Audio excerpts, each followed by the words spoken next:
복지위원회 간사를 맡고 있는 강훈식입니다. 죄송한 말씀을 올리겠습니다. 윤석열 정부의 대한민국에서 서민과 약자의 삶은 2022년보다 2023년에 더 힘들어질 예정입니다. 팬데믹 이후에 고물가, 고금리, 고환율로 이미 최악의 상황이지만 나아질 기미가 보이지 않기 때문에 최악이란 말을 아껴둬야 할 지경입니다.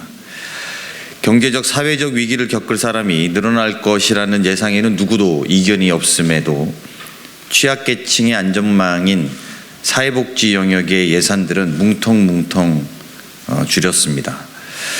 우리 구성원 전체가 함께 들어준 보험인 줄 알았던 국가가 지금까지는 호의였다면서 벼랑간 태도를 바꾼 것입니다. 더군다나 약자복지라는 말로 국민 기만마저 시도하고 있습니다. 그러나 정부가 바뀌었다고 해서 국가의 의무와 복지의 의미가 달라지는 것은 아닙니다. 모든 위기는 약자를 가장 먼저 가장 가혹하게 덮칩니다. 위기가 예견될 때 국가의 의무는 국민 보호이고 국고 보호가 아닙니다. 윤석열 정부의 복지 축소 예산 편성을 규탄하면서 사회안전망 예산 확대를 강력하게 요구합니다. 민주당은 이번 국회에서 윤석열 정부의 복지 축소 의지에 맞서서 약자와 서민의 삶을 지키기 위해서 최선을 다하겠습니다. 저 역시 보건복지위원회 간사로서 국민께서 대한민국은 최소한의 삶을 지켜주는 국가라는 믿음을 저버리지 않도록 최선을 다하겠습니다. 이상입니다. 윤석열 정부가 약자 복지를 하겠다고 했습니다. 그런데 가장 우리 사회에서 약자라고 할 수 있는 분들의 예산을 대폭 삭감했습니다. 대표적인 것이 추운 겨울에 길거리에서 휴지를 주워야만 하는 우리 어르신들이 있습니다. 이런 어르신들을 위해서 공공 일자리를 계속 확충해왔고 그 요구가 많습니다. 그럼에도 불구하고 공공형 어르신 일자리 삭감했습니다. 그리고 우리 어르신들이 겨울에 따뜻하게 지낼 수 있는 경로당의 냉난방비 삭감했습니다. 그리고 뿐만 아닙니다. 우리 저소득층 위기가정에 대한 지원 예산 삭감했습니다. 그리고 우리 사회복지시설의 공공 인프라, 노인 요양시설, 어린이집, 장애인 복지시설, 정신건강시설 이런 인프라들에 대한 예산을 대폭 삭감했습니다. 이것이 어찌 약자를 위한 복지라고 말할 수 있습니까? 거짓말하고 있습니다. 뿐만 아닙니다. 코로나19를 겪으면서 공공의료에 대한 중요성 우리 국민들이 인식하고 있습니다. 그래서 국립중앙의료원 현대화 사업이 진행이 정상적으로 돼야 되는데 원래 800병상 하기로 했다가 지금 이것마저 축소하고 있습니다. 중앙감염병 병원의 경우에는 고 이건희 회장의 유족이 기부를 해서 추진하도록 되어 있는데 이것조차 병상 수를 줄이고 있습니다. 다 정상화, 원래 계획대로 해야 됩니다. 이렇게 우리 보건과 복지 예산 꼭 지켜내도록 하겠습니다. 이상입니다. 앞서서 많은 의원님께서 말씀하셨듯이 약자 복지를 이야기하고 있지만 부자들에게는 세금을 감면해주고 대신에 정말 이 사회에서 보호해야 될 분들에 대한 예산은 삭감했습니다. 아시겠지만 노인 일자리 6만 1,000개 삭감했고요.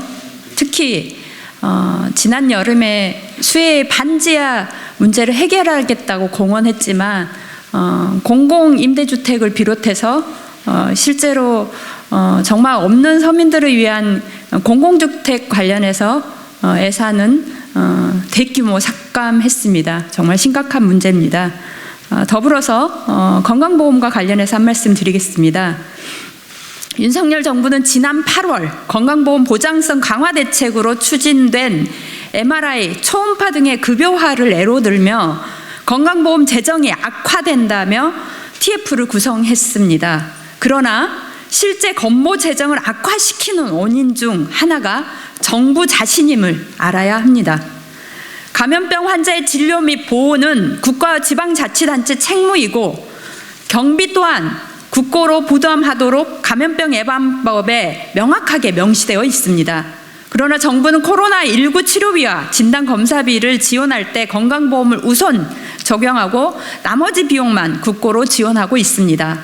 국민의 보험료로 코로나19 의료비용의 70%를 충당하면서도 생색은 정부가 낸다는 비판에 자유로울 수 없습니다. 정부가 국고 부담의 원칙을 위반하고 건보 재정을 남용하고 있는 것입니다.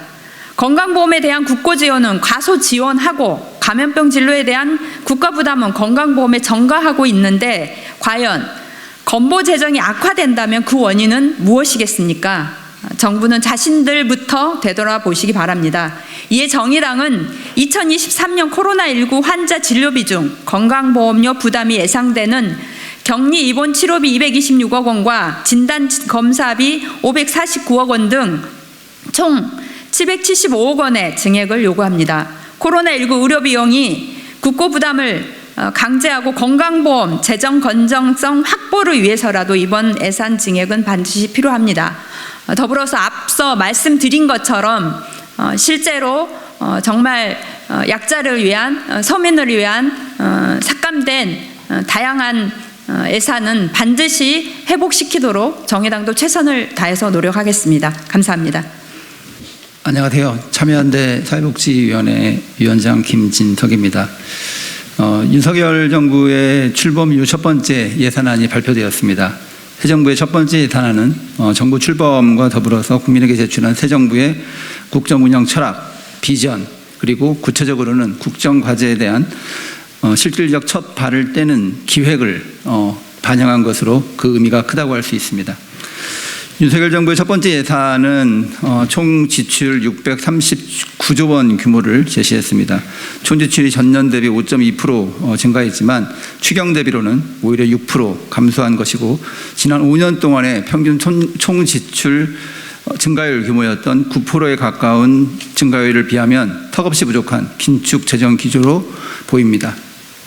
2년 넘게 지속된 팬데믹 재난이 피폐한 민생에 미친 여파가 여전히 남아있을 뿐만 아니라 이로 인한 위기 상황이 아직도 종결되지 않은 국민에게 주민들이 마주하고 있는 돌봄의 위기, 생계의 위기, 주거의 위기, 고용의 위기 등에 대응하기 위한 재정 기조로 긴축 재정 기조가 적절한지 의문입니다.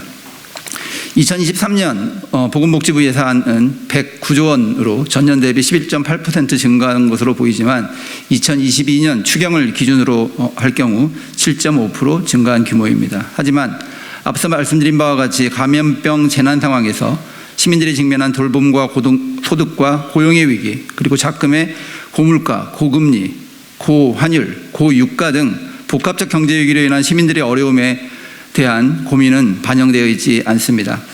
앞서 여러분이 말씀하신 바와 같이 일부 현금성 지원이 약간 늘었지만 정부가 밝힌 촘촘하고 두터운 약자 복지의 모습은 찾아보기 어렵습니다. 공공투자 대신 민간에 맡기는 예산 편성 경향도 확인할 수 있습니다. 재벌 부자 감세로 세입을 줄이면서 시민들을 위한 복지 지출을 어떻게 늘릴 수 있겠습니까? 공공돌봄 인프라 관련한 투자 예산은 심각한 수준입니다. 어린이집 확충, 기능보강 예산 대폭 삭감됐고 보육교사 처우 개선의 경우도 최저임금 인상률에도 미치지 못하는 수준입니다. 노인 요양시설 확충 예산은 삭감되었을 뿐만 아니라 내년 신축 예산은 아예 편성조차 하지 않았습니다.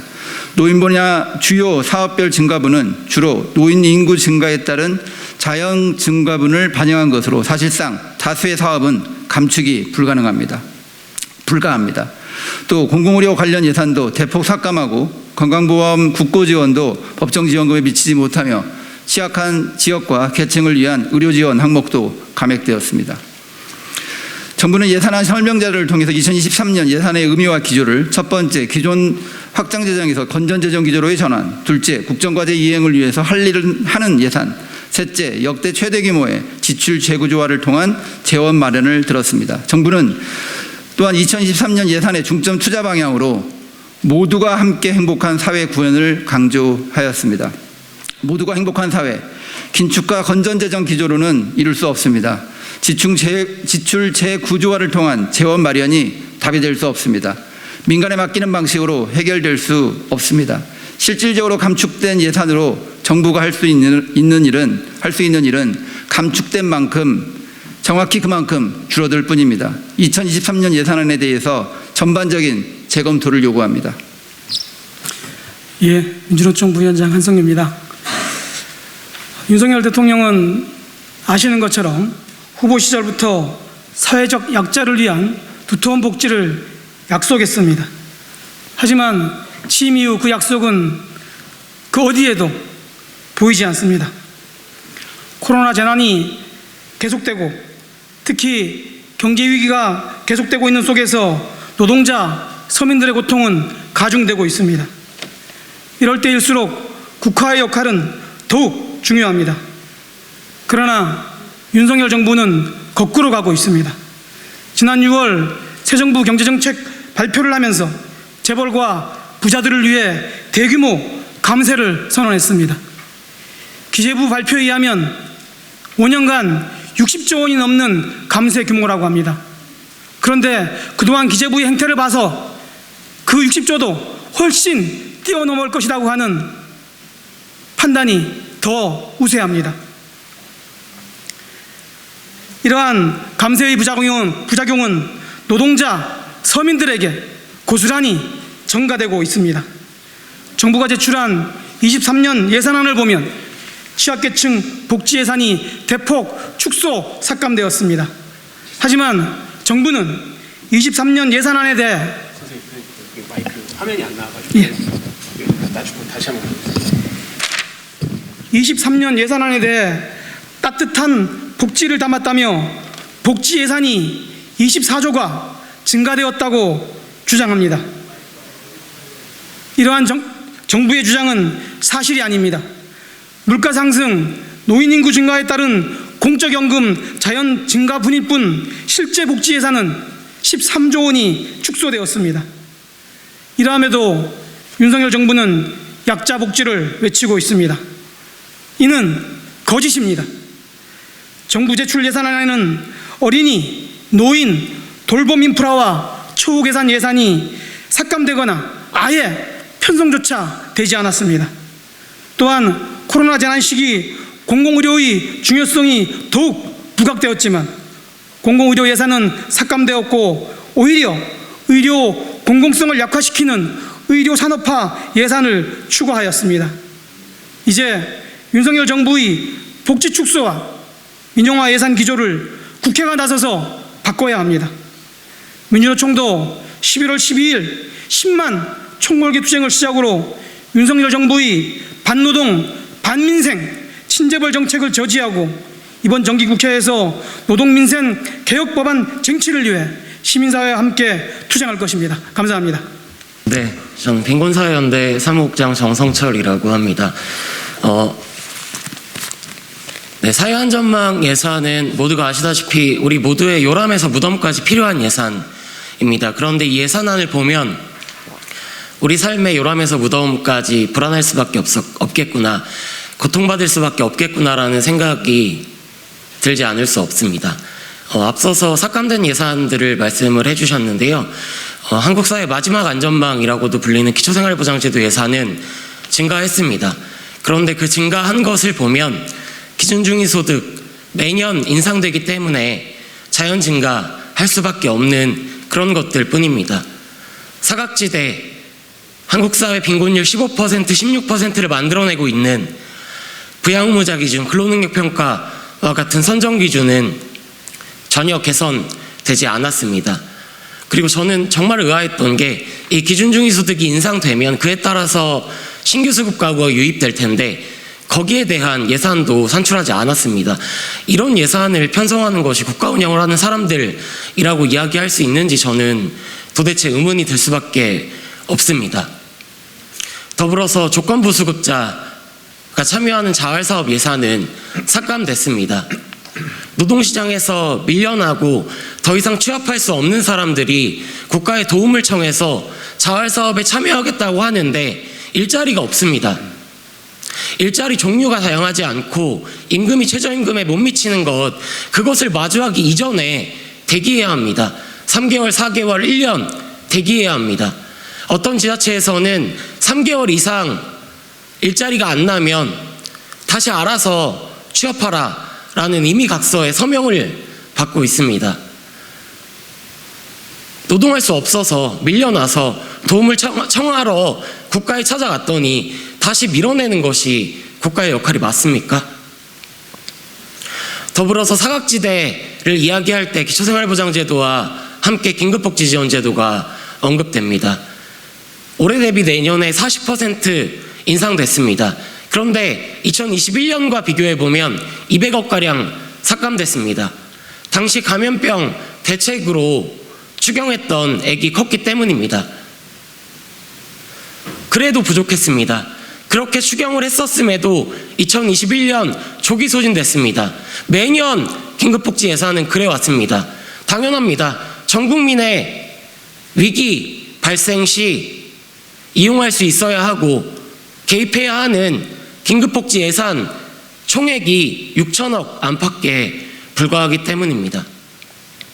이렇게 강팍하게 예산 책정해놓고 공무원들에게 사각지대 찾아내라고 합니다. 못합니다. 예산 그렇게 없는데 잘라내는 식으로밖에 행정 운영할 수밖에 없습니다.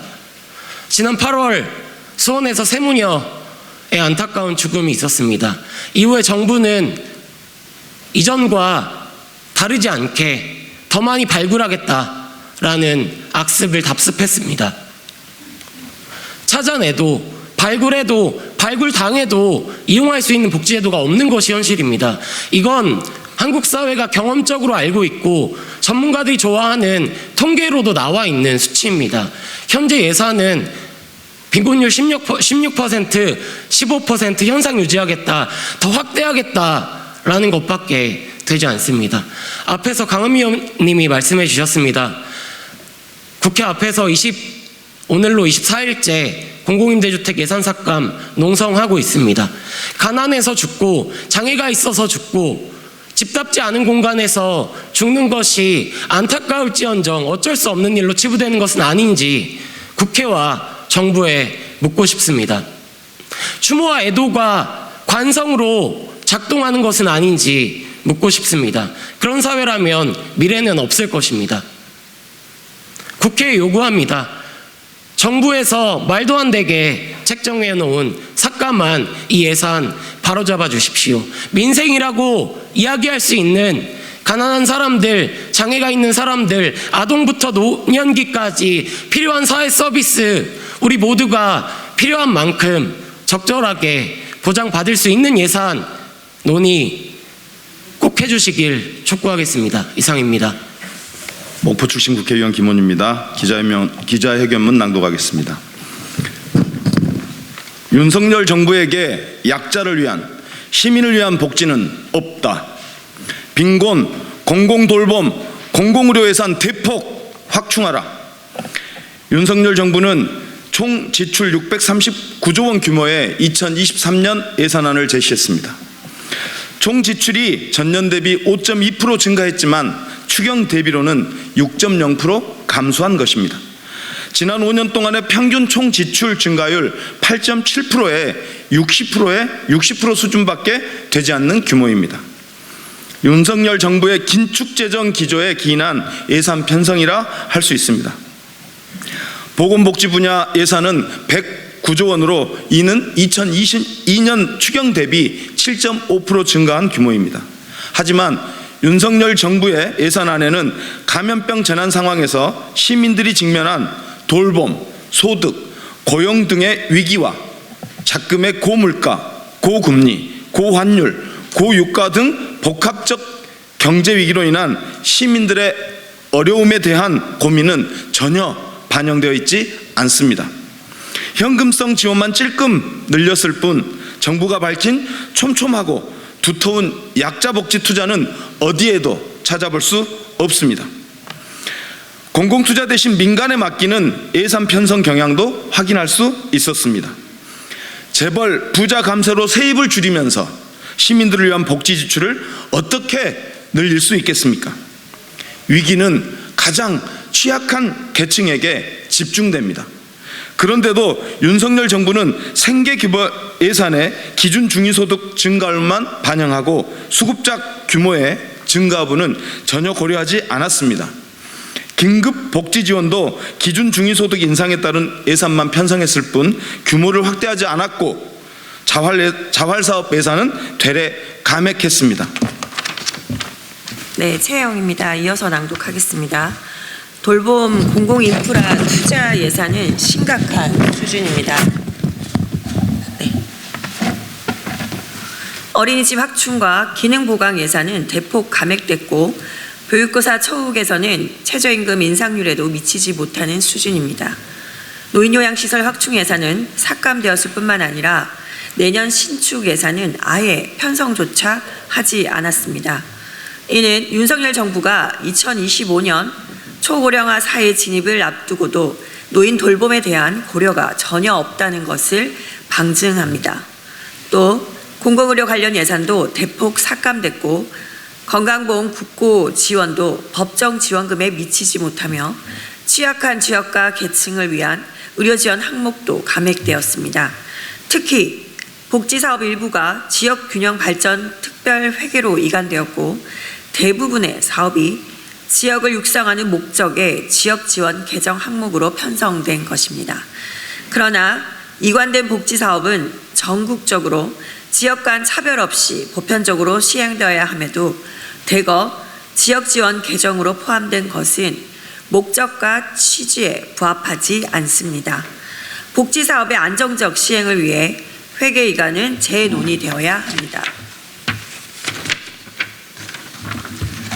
재차 강조하지만 윤석열 정부가 명명한 약자 복지의 실상은 약자를 외면한 복지입니다. 윤석열 정부의 복지 축소, 민영화 기조의 예산을 국회가 바로 잡아야 합니다. 빈곤, 공공돌봄, 공공의료 예산을 대폭 확충하여 시민들이 당면한 생계와 돌봄 등의 위기를 극복할 수 있도록 해야 합니다. 2022년 11월 9일 기자회견 참여자 일동 이상입니다.